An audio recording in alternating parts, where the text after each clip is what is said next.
Hi, this is Brian McHenry. This brief video is about how to swap out vehicles.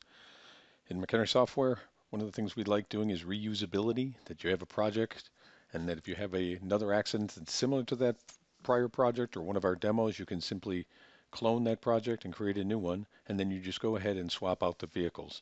And now we'll tell you the steps to do it. In a project like this type, generally you want to make sure you're back at about the start point, because once you change the vehicles, it'll put them back at the starting point. Let's go ahead and change this vehicle. Let's say we wanted to change this vehicle to a different vehicle. For example, we could change it to a BMW 5 Series. Click on that. Now sometimes when you change the vehicle, the wheels may not match, etc. We can go then to the specs, and if you know the specs, you put them in there, the specifications. If you don't, then you just could put in BMW, and then we scroll down to a 5 Series. You would know the year, the particular series, but we'll just go with the 528. We say OK. Now to change the color, we simply click on it. And again, once you click on a vehicle, notice how it says Vehicle 2, Vehicle 1, or you can click on here and change it to Vehicle 2, or Vehicle 1, or 3 and 4 once you have those. But you can also change the color. That's this diagram here. And we can just change the gray to make it a little more colorful, to maybe a red. There we go. Now we click on this other vehicle, and let's change that vehicle to something interesting, maybe a Ford Mustang. 2005. And then again, on these dialogues over here, you change specifications. Go Mustang. Now obviously, if it was a special model, you would want that also, but here's a 2005. One thing I forgot on the other one to mention is you always want to put in what is the occupant weight. So let's go back to that other vehicle here. Put in the occupant weights, just so that no vehicle would be driving around at curb weight, because there's always a person in it, because otherwise how is it driving?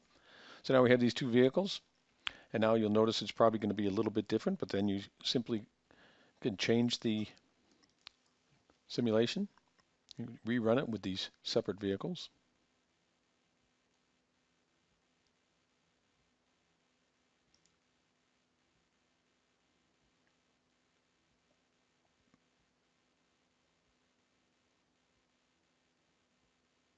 And you get quite different trajectory because, again, we didn't change the steer or anything.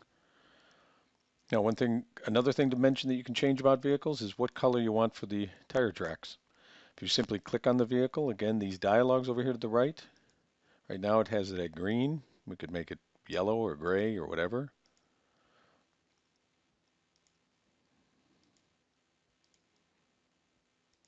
A couple other options that are available, that you can have dashed instead of double color, and then you can only show skidding, so then you wouldn't show anything on these. And you can have different vehicles front to rear and left to right. Same with this vehicle. We can make this vehicle dashed and rolling only, and skidding only. So then again, you don't see anything. So now when we rerun this,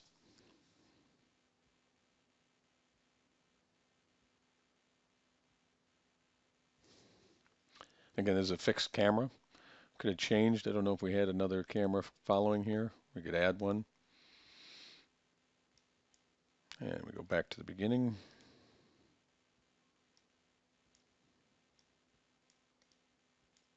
And we can set that as the first point.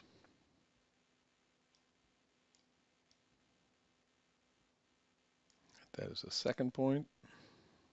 And all I do is slide the slider bar a little farther forward. Third point.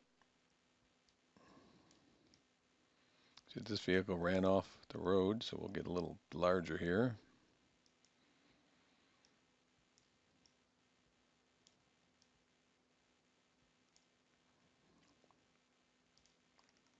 This is how you do this auto pan zoom. I'm kind of throwing this just in there for the amusement factor.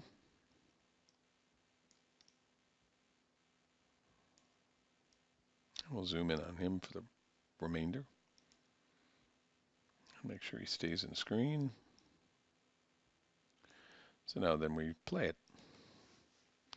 That's a quick demonstration of how you swap vehicle models, specifications, change the tire marks, and change the auto pan and zoom if you want to do that. Thank you.